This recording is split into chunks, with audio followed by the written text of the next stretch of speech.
నమస్తే time today news కి స్వాగతం.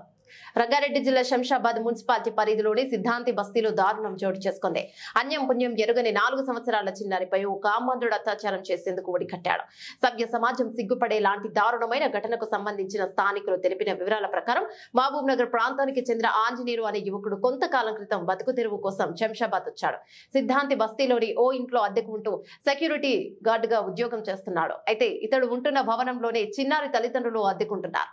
చిన్నారి తల్లిదండ్రులు లేని సమయం చూసిన కామాంధుడు చిన్నారికి మాయమాటలు చెప్పి తాను ఉంటున్న గదిలోకి తీసుకెళ్లాడు. అన్యం పుణ్యం ఎరుగని చిన్నారిపై అత్యాచారం చేసేందుకు ప్రయత్నించాడు. దీంతో చిన్నారి అరుపులు కేకలు వేయడంతో భయపడి బయటకు పరుగులు తీశాడు. నిందితుడు చుట్టుపక్కల వాళ్ళు వచ్చి చూసేసరికి చిన్నారి ఎక్కి ఏడుస్తూ ఏం జరిగిందో చెప్పడం కూడా రాక దిక్కులు చూస్తూ ఉండిపోయింది. గమనించిన స్థానికులు నిందితుడు ఆంజనేయులకు దేహశుద్ధి చేసి పోలీసులకు అప్పగించారు. సభ్య సమాజం సిగ్గుపడేలాంటి ఈ ఘటన పునరావృతం కాకుండా నిందితుడికి కఠిన చర్యలు తీసుకోవాలని స్థానికులు పోలీసులను వేడుకుంటున్నారు. నిజంగా ఇప్పుడు ఏం చేయాలి?